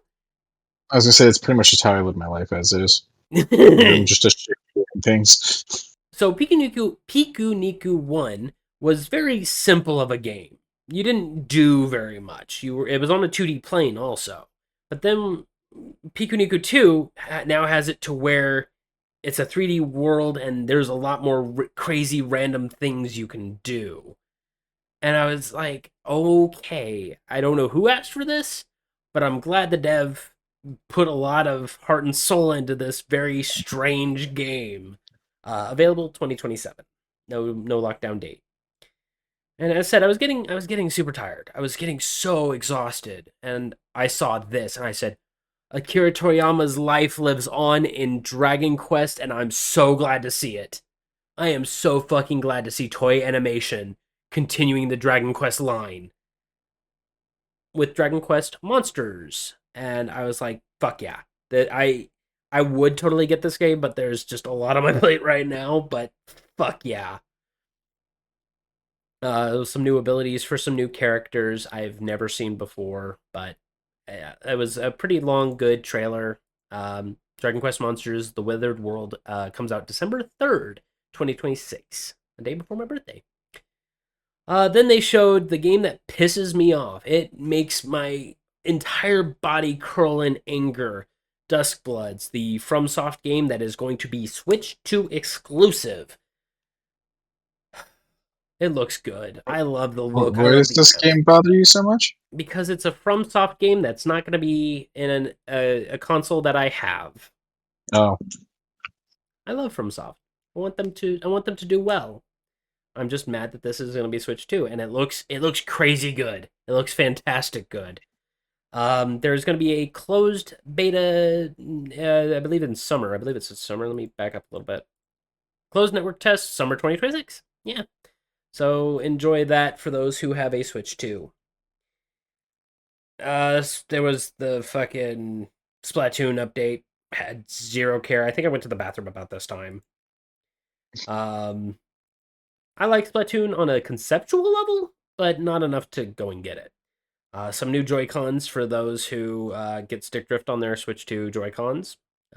Blue and yellow to match the new colors for what's it called. This is probably where I kind of was like, oh, we're getting a new Pikmin game. And then I see fucking Toby Fox, the weird, annoying dog, pop out. And I was like, yeah, Deltarune, Chapter 5. So, we get Chapter 5 later on this month. I was confused why you were calling him an annoying dog for a second, and the stream caught up, and I was like, oh, it's actually the annoying dog. It is actually the annoying dog, yes. He says that the annoying dog is based on himself, including the music. I was out of my seat. I was like, shit, we're getting June 24th, 2026, we're getting the next chapter. And then I saw Ray Fantasio, and I was like, okay, yeah, I'm happy to see Ray Fantasio. I still need to get into it on the Xbox Game Pass. It is still available there, so I was like, yeah, I'll probably hop into this sometime. With all the Persona talk, I was like, yeah, I gotta catch up on some really good Sega games that I don't want to talk about it now. But I was like, cool. Still not done. They then talked about the new Minecraft update that's going to be available on the Switch 2. I was like, cool, happy to see it, that, you can update into a better thing. Realms is still a thing you can carry on to. Cool. Atelier still making their very strange games, but if you like JRPGs with strange mechanics, Atelier, what's it called? There's so many of them now. Space Marine 2, which was a stunner for me, because I was like, this game is very intensive graphically. Apparently they turned it down a little bit for the Switch 2, so those who enjoy Space Marines on the go and don't have a Steam Deck, but have a Switch 2, good news, you can have it there. DayZ was also there, and I was like, I thought you guys didn't really have very many servers, but to those who enjoy being alienated by randoms online, there you go. Metal Gear Solid Volume 2, August 27th, 2026. I'm happy it has Metal Gear 1, Metal Gear 2, Metal Gear Solid 1, and I believe that one was the Metal Gear 4, which is an odd one to have crossover, but I'm unsure of all the games that are going to be a part of it. Rise of the Tomb Raider is 20 years old, and I was like, is it really? Yeah, 2006. That's insane. I did not realize that. This one, I almost fell out of my chair. Tales of Eternia Remastered. I'm a huge fan of Tales of series, and seeing Tales of Eternia getting a fucking boost, both graphically and mechanically, I was like, yes. October 16th, 2026. I was like, shit, this one, not on my bingo card. We were just talking about Mud Runners, and Snow Runners is the kind of sequel-ish. It dropped that exact day. Fitness boxing, I was like, okay, I like boxing. It's whatever, make a sweat. All motion, good motion when you're losing weight. Everbloom, we talked about this one a long time ago, where it's kind of like Animal Crossing, but with a little bit more maneuverability and like other mechanics. Sure. Oh, we gotta hydrate and stretch real quick. Final Fantasy 14 is dropping on Switch too, which was also not a part of my bingo card because I thought it would be a little bit more suited just for the consoles. And then I was like, okay, Battlefield Light and Darkness, cool. Okay, cool. Kingdom Hearts 1 through 3. I foresaw this. I was like, cool. I've got zero problem with it. I'm happy that all of Kingdom Hearts is coming over to the new console. I mean, it dropped on PC, it dropped on and I was like, wait, okay, this is 3. I was like, okay. I was like jumping out of my skin thinking that they were going to announce Kingdom Hearts 4. And I was just like, oh man, okay. I remember playing Kingdom Hearts 3. I remember all these. Okay, calm down. I was, sipping on some water and having a nice time. And then, October 8th, by the way, for Kingdom Hearts 1 through 3 to be available. It's the full collection. I believe it also has the cutscenes for the side games, such as Chain of Memories, 356-2, etc. And it showed off a few of the scenes from Kingdom Hearts 3 looking pretty dang good on the Switch 2. I was like, okay, I thought this game would look a little bulky.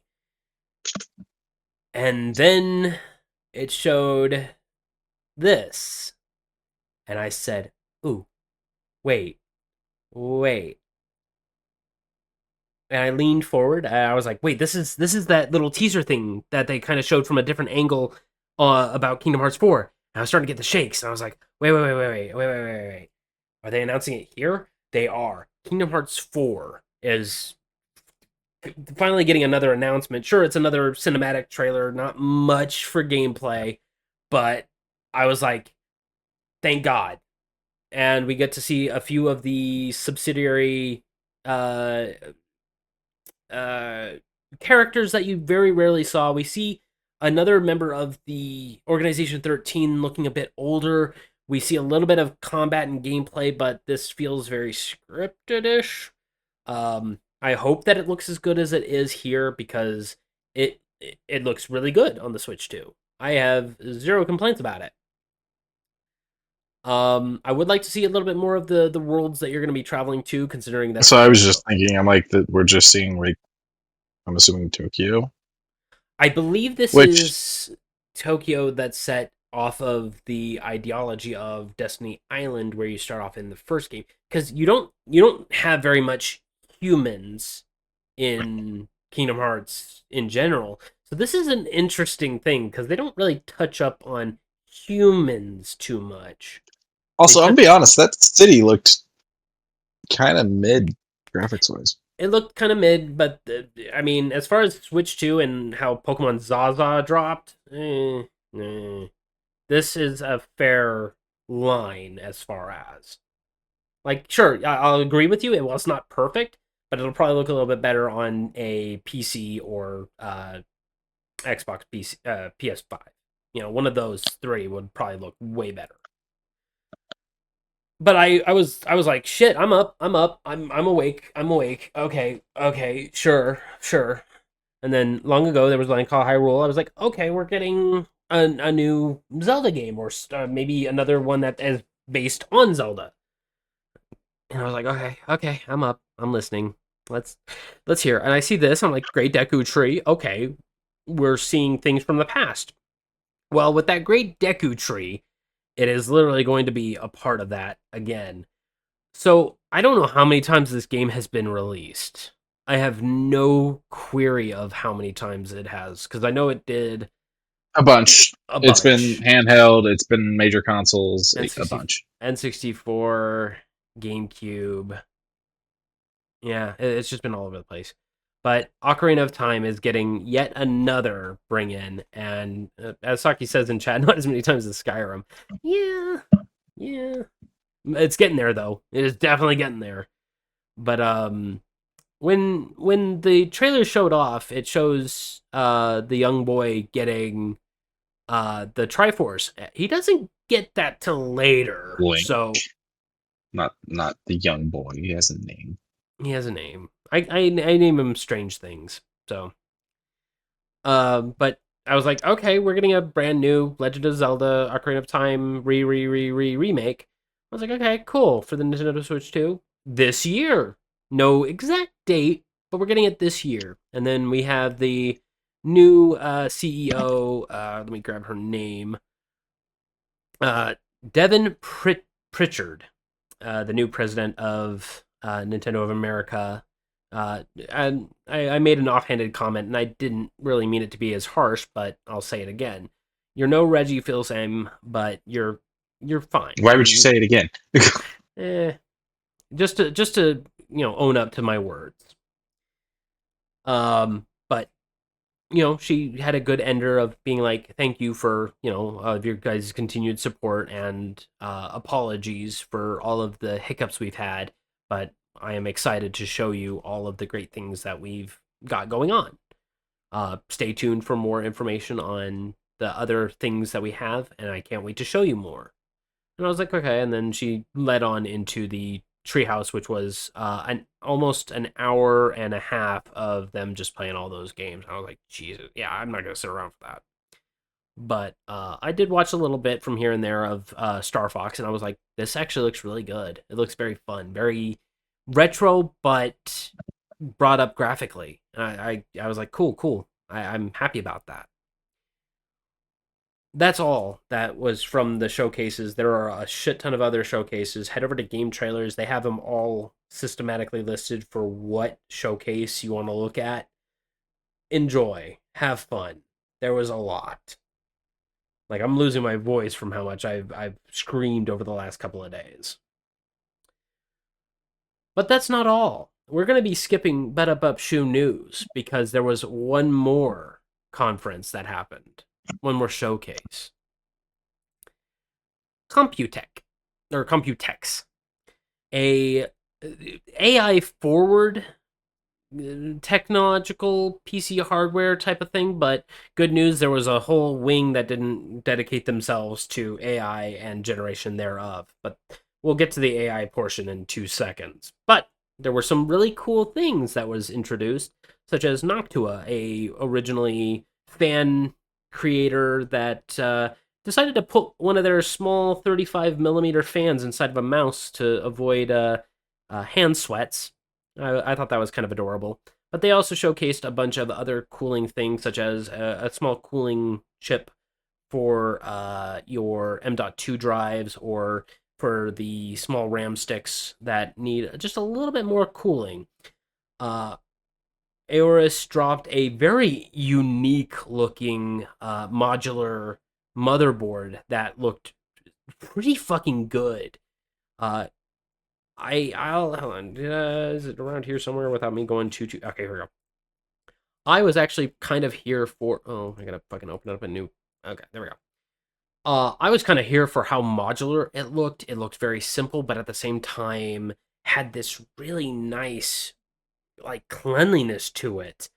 I was like, wait, where's the PCIe slot? You pull this thing out and you can attach your graphics card to it. But I was like, oh, okay. This is the little button that you would press to remove the graphics card. Everything seems to work very nice. Doesn't have all the motherboard lines that are etched into it. All of the PCIe slots can also be opened up again. The M.2 drives are underneath this panel. All of the connectors for the power supply for the SATA drives connect on the side. It just looks so clean. Sadly, this thing is not going to be ready until 2027, and the price tag is already looking to be above $500 just for the motherboard alone. A lot of these things are going to be a little bit high priced. There's one thing on my list that is not too terribly priced. But they did say that cooling is going to be next gen and all that. Framework laptop, we talked about this a couple weeks ago, had a bit of a showcase out there and said, hey, anyone who wants to still back us, you can still back us right now. Get $200 off of the pre-built models that we have right here. Also, if you want any of the chips, we have them on hand too. Here you go. Like, the screen is fantastic, has dim lighting, has privacy lighting, modular change-ups to whether or not you want an HDMI port or to a USB-C port. There's just so many things you can do with the Framework 13, and the Framework 13 Pro is worth that extra $200 just to make sure that you get a PC that you can always upgrade for very inexpensive. Some curved monitors that looked really good. Showed off Stellar Blade, Blood Rain's little tech demo, and it looked good, but it's Alienware. I have a problem with Alienware. Overpriced is what I say. It's just a Dell with a fancy logo on it. Now it is, yes. An interesting little spider. I mean, that's the thing is, like, should we even say now it isn't, where it's been 20 years? Yeah, I forgot that was how long ago they bought it. Like, I'm pretty sure. Let's see. I'm curious now. No, go ahead. I'll take a drink and cure my freaking throat. Holy cow. Where the heck is and that? yes, Socks, we are skipping the fluffy Crocs. Next week, I'm gonna hit it hard. Yeah, Dell had considered buying Alienware as early as 2002, and they went through the purchase March of 2026. 20 years. Wow.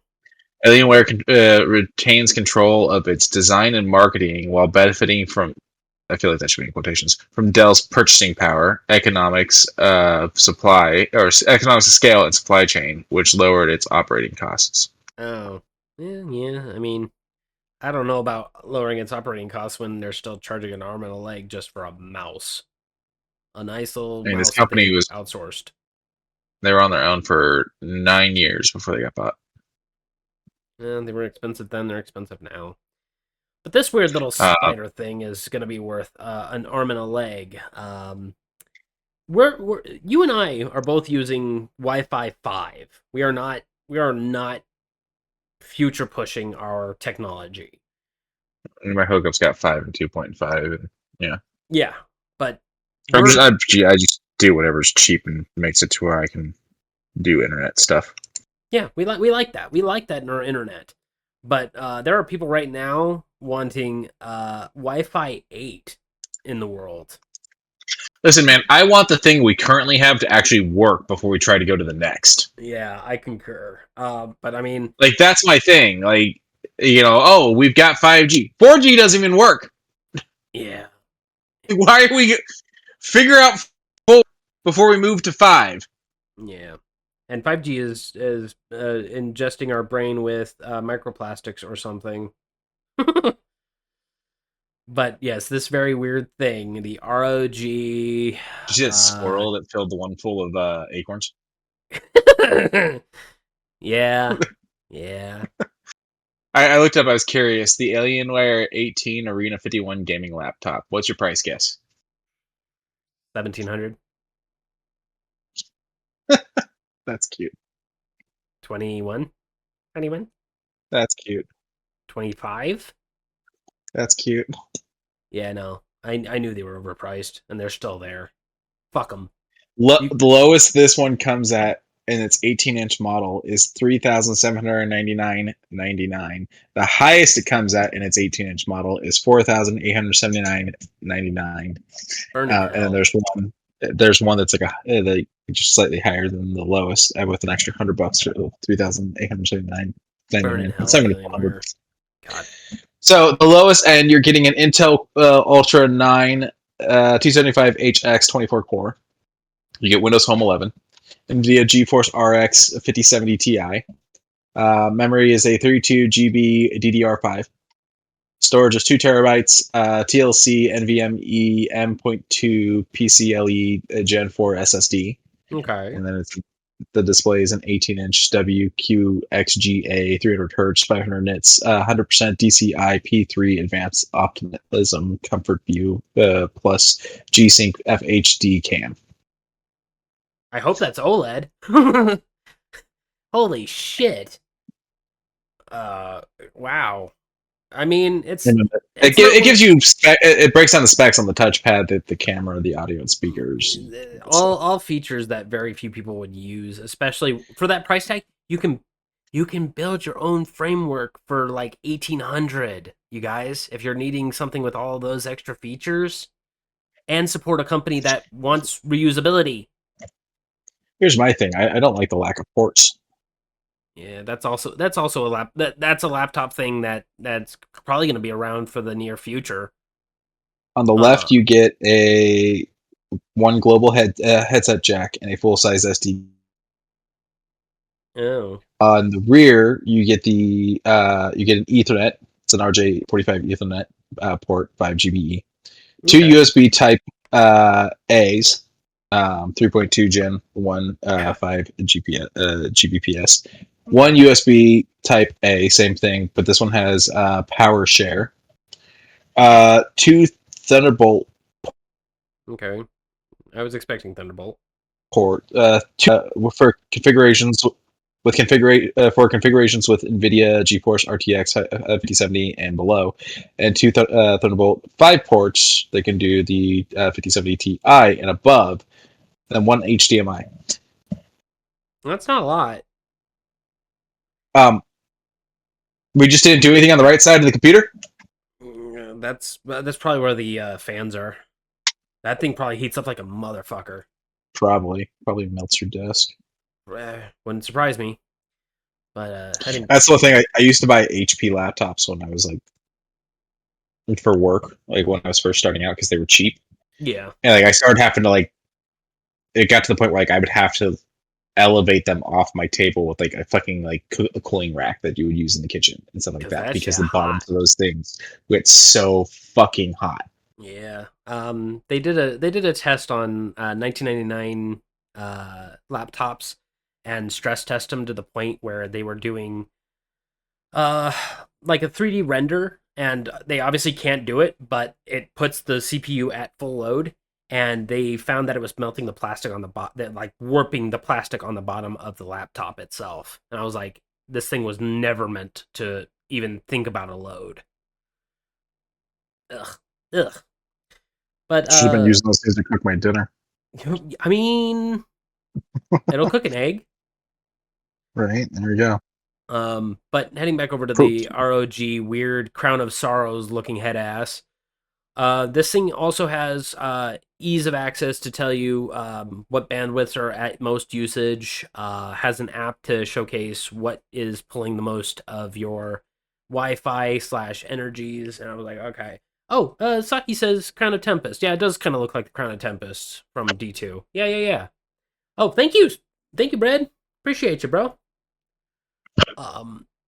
Thank you. But this thing does Wi-Fi 8. As I mentioned for Quincy and I, we're on Wi-Fi 5, and we're kind of happy with that. I don't even want to imagine what Wi-Fi 8 would do, but apparently with all of these extra bands, it makes sure that you are staying connected throughout any throughput. I'm like, that's the thing. I would absolutely love better Wi-Fi. I could go in for better Wi-Fi. I would spend a little bit of money for better Wi-Fi. The problem is this Wi-Fi has never worked as advertised. So why the fuck would I go and spend money on this thing to get a new version of Wi-Fi when they couldn't even get the old version of Wi-Fi to run right? So apparently it is the multi-client, these little doodles that are on the side, make sure that the bands are still stuck onto the connectivity of whatever device you have attached. It basically, I get that. And they say that it is almost like having Ethernet connected. And I'm like, ooh, that's a tough fucking claim. But it's ROG. Actually, you remember? Go ahead. You remember there was a point in our life where it was unusual to move into a place that didn't have phone jacks built throughout the house? Yeah. When is technology and whatnot going to catch up to where we're in a point in time where it's unusual to move into a house that doesn't have Ethernet ran through it? Like, Wi-Fi really should just be for my security cameras on my phone. Yeah.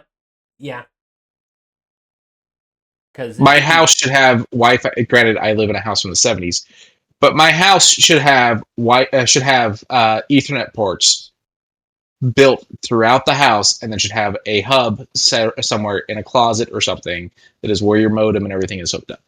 I would like that. And that's where all the wires go and connect into your device. I would like that. That would be, You know, if I ever got a home, I would probably do that myself. I mean, even in this 70-year-old home, it has cable ran all the way throughout it. No, not 70-year-old old home. Wait a minute. It was built in the 70s. I meant even this house from the 70s. 50. So it's a 50-year-old home. Yeah. Even this 50-year-old home has cable ran completely through it. Hell, I'm on fiber now. It has phone jacks throughout, but I still have to run half my shit on Wi-Fi because there's no way to get the Ethernet without, me spending a lot of money on Ethernet cords and spending a lot of time stapling them along my baseboard or running them across the house like I'm still doing landlines back in the early 2000s. Yeah. Or LAN parties. Oh, yeah, LAN parties. We love our LAN I do miss a LAN party. I do too. Oh my god, playing Unreal Tournament. Mine was always Halo, but... Yeah, I was Unreal Tournament, and then toward the very back end of my LAN time, I was doing CS Source, but CS Source just didn't feel like Unreal Tournament, I just never knew anybody that's played StarCraft. That was my thing. That would have been a nice one to jam, but yeah, I also didn't That know would've been very nice many one, people. But back over to the Computex.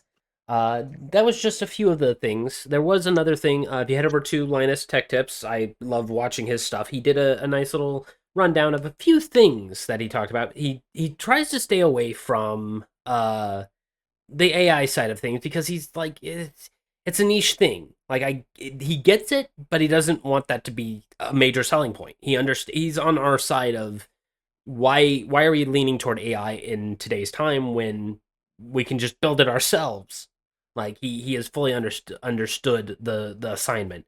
But he talked about something very interesting that I do not have a still for or a shine for. I just replaced my thermal paste on my CPU, and it's running cool. I'm running pretty good right now. It's fine. There is a new thermal paste that could be popping out that is a small sheet, a small black sheet that fits between the processor and the cooler that can almost be a 5-year change if you so want to change it. But it'll run hot when it starts, but as time goes on, it'll begin to adapt to that heat and begin to cool a lot better. Meaning it will run hot in its first 100, major loads before finally realizing that it can get cooler and cooler and then reach a very homeostasis of, they said even under load, it can hit 36 degrees Celsius or 92 degrees Fahrenheit, which is very low for even at load. Nova, my PC, hits maybe it's hitting 106 right now. And all I'm doing is streaming and having Opera open. Maybe it might be touching up a little bit with my background gen, but I highly doubt it. But I'm excited to see what this new form is going to pop out. He did say it'll cost about as much as a tube of thermal paste, which is about like $6-7. And then toward the very end of its lifespan, it'll be a more permanent fixture because, well, it'll be just used to heating up. It's not going to gain any corrosion. It's not going to have build up like regular thermal paste. And I was like, cool. I actually really want one of those. The only downside is it's still in its development phase, and if you want to test them out, you would have to go to Noctua, the individual that I talked about the fan and the mouse for, and discuss with them that you want to try it and run some tests for them. I don't think I'm going to be doing that. I'm going to wait until it becomes a actual marketable thing that has proven that it works.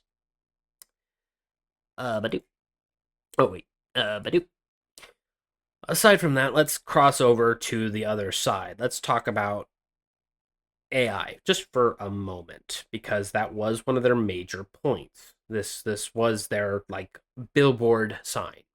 Aside from having a lot of cooling things and having you cooling on a small chip like an M.2 or a phone or just a regular SSD, they were doing major testings, such as even on a CPU running 59C down to 29C with their new cooling without fans.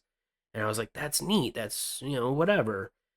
Later on, they showcased how water cooling can push its utter limits to push a almost liquid nitrogen level of cooling to where it ran 10C, but I believe on the floor it had a little bit of condensation, and condensation on a PC, not good. Let's get to the bad. NVIDIA Spark. Jensen popped out and said, hey, we are going to be taking on the new Apple products that are popping out. You know how you do all your video editing, photo editing, whatnot? We are going to come out with the RTX Spark, a new Windows-based chip that will be replacing the quote-unquote Apple silicone moment PC users have been kind of waiting around for. But they push a lot of the AI power creation and for AI in gaming, which doesn't have a lot of application to begin with. Grass. I concur, Quincy. However, Jensen went on to say that this chip not only is going to be good for the AI creation units, it will also be good for if you're doing rendering, which I was like, I'll listen to this portion. So apparently the NVIDIA Spark can render a 4K video, 60 frames a second. I believe a half hour can get rendered down in 5 minutes. And I was like, ooh, that's a lot of power. For those who aren't in the editing world, it took me about an hour and some change to get down a 20-minute video that I've edited down. Having something big and you go and have a piss break, come back, and the video's done seems like a really strong utility. They definitely want to take on the what the fuck do they call it? The Mac Studio, which is just the small little box that does all the editing and whatnot for you. It talks about all of the extra little things it can do, all the parameters it has. It has Gen 5 PCIe slots, which getting a Gen 5 M.2 is already really fucking expensive, so it just kind of agitated me a little bit when they were like, yeah, all of the new features you want in a nice little tiny studio PC. Good luck paying for all of it. Like, that's the thing is, like, with the prices on so many of these things, I'm like, how do you expect anyone to buy this? Yeah, they are saying this is for the true tech enthusiast or for the true creator. And I'm like, I want to be a creator too, but you're making it really fucking hard. They are also saying it can handle local LLMs and accelerated AI workflows, such as call centers. And I was like, okay, sure, whatever. If you want to have a call center kind of run through a single drive, that would make sense. Just because a redirect that would be better than the I'm sorry I didn't catch that, or I know exactly who can help out with that, redirects to that particular place in that company and like goes to the R&D department that would be like, oh yeah, that would be the person that could talk to them about this. That seems like a good idea on paper, but at the same time, we have people, we have humans trying to make a living.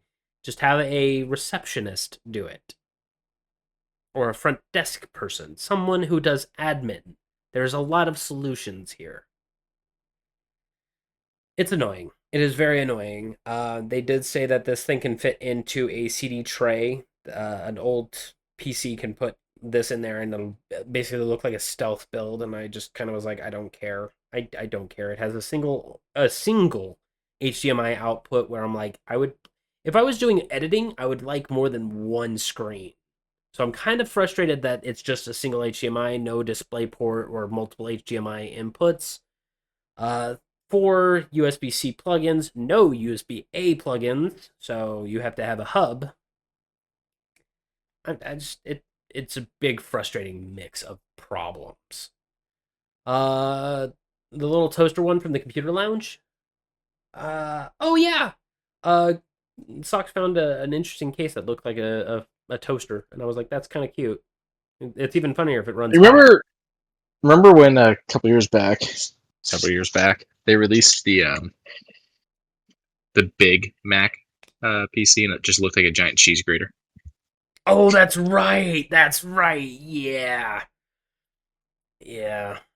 And someone actually tried grating cheese on that. I recall on TikTok not too long ago. I mean, you gotta, right? You have to at least once, and good job cleaning it up. But yeah, don't think it beats the hot dog stand PC. Oh yes, yes, yes. Okay, now I remember. Yeah. Okay. Well, the one that had the weird like gilding. AI need I. There are applications where I could see this being useful. Not here. As much as I really enjoy the strength that this chip is going to bring for creators, I don't feel the AI portions make up for it. I don't know. It's not a selling point. I just don't care. It's never gonna make me buy anything. Yeah. They did say it's gonna have quote unquote competitive pricing, and I'm like, bitch, where? So we don't have any prices for any of these new mini PCs. If anything, just buy one of the ones that I got for Quincy, man. Those things run great. They run a little warm, but they run great. It seems fine. Yeah. Again, though, it's one of those things that it's something I'm running to on all computers. It has so few ports. It's like 2 of my ports are taken up so that I can have a keyboard and a mouse. So it leaves me with what? One other. Yeah, it leaves me with one other USB port. It's got 2 HDMI ports, and I don't know what the third port on that side is. Right. It's just one of those things where it's like, why are we so against ports on computers, guys? Come on. Yeah, they expect you to buy a hub. I bought a hub, and I don't really need it per se, but it helps me get everything where I want it to be. Everything's plugged into it. It's just like I've got my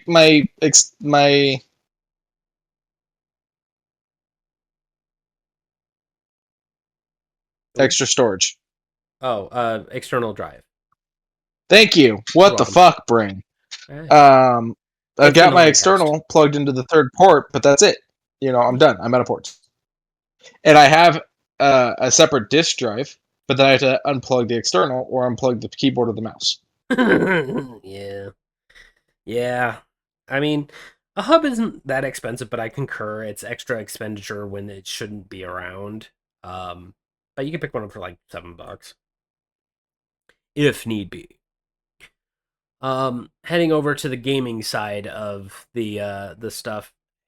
So Intel obviously makes GPUs, and they're doing kind of well. They're not exactly to the ray tracing level of Nvidia or even the new AMD cards that are popping out. But they did say, hey, we can attempt to do frame generation, but we're going to try it first in a handheld device. MSI and Intel came together to make a very comfortable looking handheld device that uses AI Plus, which is their nudge to frame generation to make games look a lot more pretty on a handheld device. I've obviously shared my 2 cents on how I feel about frame gen and how some games can utilize can utilize it well, and some games just kind of make the game hinder a little bit more. But when you have things like the ROG Ally and this Steam Deck regularly, this is not it. This definitely doesn't feel it. I would like to see what all it's going to add into it, because, well, aside from it being just an ROG Ally but with a little bit of awkward AI stuff added in, I'm curious to know what else it's going to add as far as performance.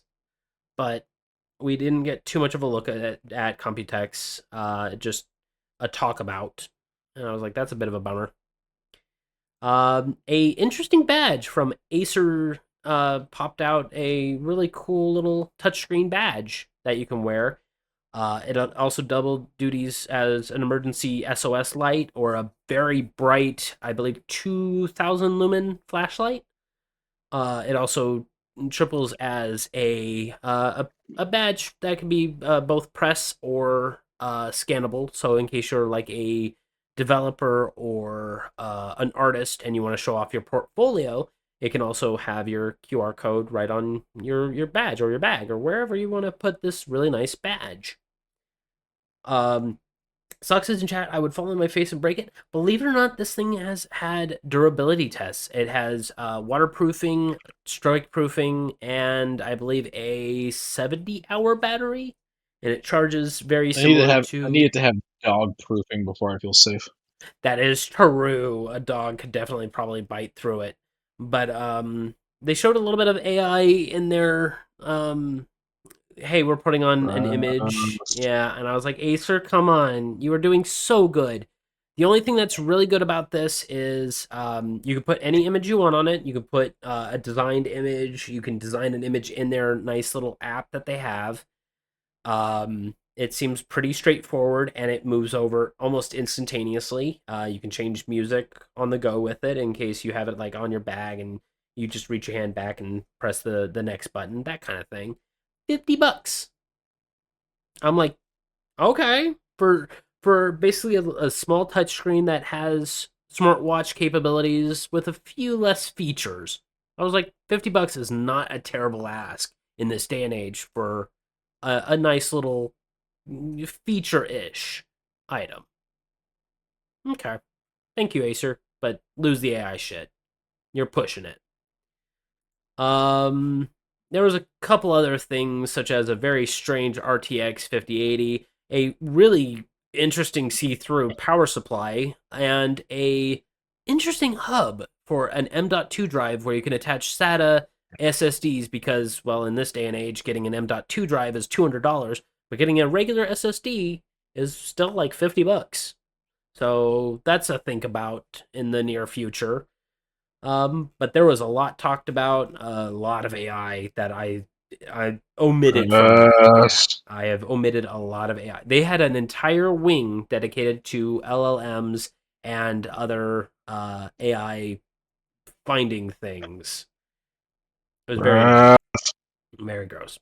Last thing on the Computex docket, I was asking Quincy beforehand about this product. So Acer is going to be pulling out a slew of new laptops.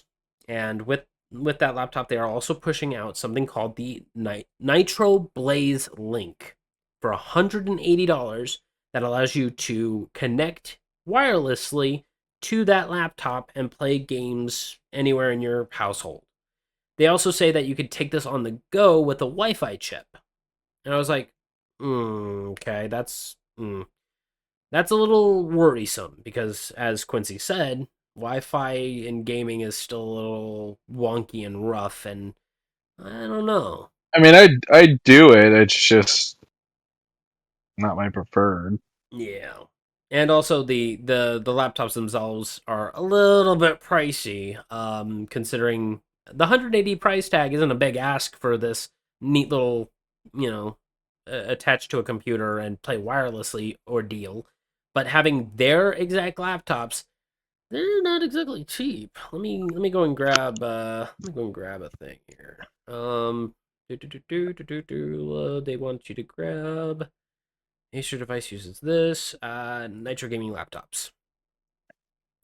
$699. I was like, wait. That's better than what we were looking at with the fucking Alienware. Yeah, $699 for a game somewhat ready PC. Now, it's not going to be playing Wukong Black Myth by any way, shape, or form at maybe 20 frames. It's going to look a little jagged. It's going to. I fucking should have put it on the screen though. Like, fucking come on. Yeah. So the reason why they put the little AI there is because, as I mentioned before, they are using GPUs to kind of fill in the frame data, but they're also aiming for CPUs to cover some of the physics cost. And with that, they're basically saying, that should still be a good productivity tool. No, it seems fine, but this is original price $899. It was on sale over the weekend. I believe it still is, as of talking about it now, for $699. And it attaches to that $180 little homie. I forgot where. Oh, did I close out of it? I did close out of it. But it attaches to their $180 little buddy. And I'm like, okay, it's not the strongest by any way, shape, or form, but it's still good enough to run some games. for $700 in today's time, not terrible. Would I still prefer for that cost a PS5 or Xbox Series X? Yes. It's a pick and choose. And last up on the total docket, I like Magic the Gathering a lot. And we now have the entire card set for the Marvel superheroes that's going to be dropping in July. And I'm just going to scroll for a minute here. And we're still in white. We're still in white. We're still in white. We're still in white. We're still in white. Are we crossing over to blue yet? Nope, still in white. Still in white. Still in white. There is a lot of cards, by the way. I believe there is 285 cards. And most of them are, of course, cards that already exist, just with the Marvel art kind of drawn in. There are, of course, individual ones such as I Am Iron Man, which is a new instant that is, of course, dedicated to him. King the Conqueror, Bucky, Barnes, Loki, Mr. Fantastic, Sue Storm, Pym Particles, Miss Marvel, all versions of Miss Marvel. Secret Invasion, a nice little enchant aura. Like, I'm not even out of blues yet, by the way. Like, there is a lot of cards in this set. We are eating good. The only thing I don't like, however, is the collector's edition commander decks, where all of the cards are surge foil in them, and they cost a lot. They are unavailable right now because I believe they sold out, but the regular, all four of them are $290 for the non-holographic versions. I don't even want to know how much the holographic versions are. That would having 100 surge foil cards. Well, in Oregon. I don't wanna. I'll just take the regular. I'll be happy with the regular. I really liked all of the Daredevil cards that were thrown in. The Matt Murdock case was a really nice one. Just having Matt Murdock as a card looked very good. Saw, I believe, Punisher's on there as a black. Let me do a Control F. Punisher's not in it. Bummer. But then again, I guess because he's not an Avenger superhero. Yeah, I mean, there's one for villains. Anyways, but the Commander decks do look good. $78 a piece for those. The one that is Loki and Doom is sold out and has been sold out for the last 4 days. I'm agitated about it, but I mean, I'm also broke, so I'm gonna add this on the throne. If anyone wants to kind of throw it at us, I would be much appreciated. I would put all of them in sleeves and keep them in a nice, comfy box. I have a box ready to go. Please and thank you. Hoard them, caress them at night. But that was a long-winded one. I think I burnt my voice out a little bit more talking about all of that stuff that dropped over the last week. And there was more. I cut out a lot, especially all that AI shit, but that was easy to do. Any other things you got on the docket, Q? No, I mean, that's it. We've been going for 2 hours. Oh, shit, we have. Well, let's go ahead and end it. Thank you guys for joining us. Remember to like and subscribe where you can. Remember to check the links down in the description for good old Zenny. Get you some inexpensive glasses.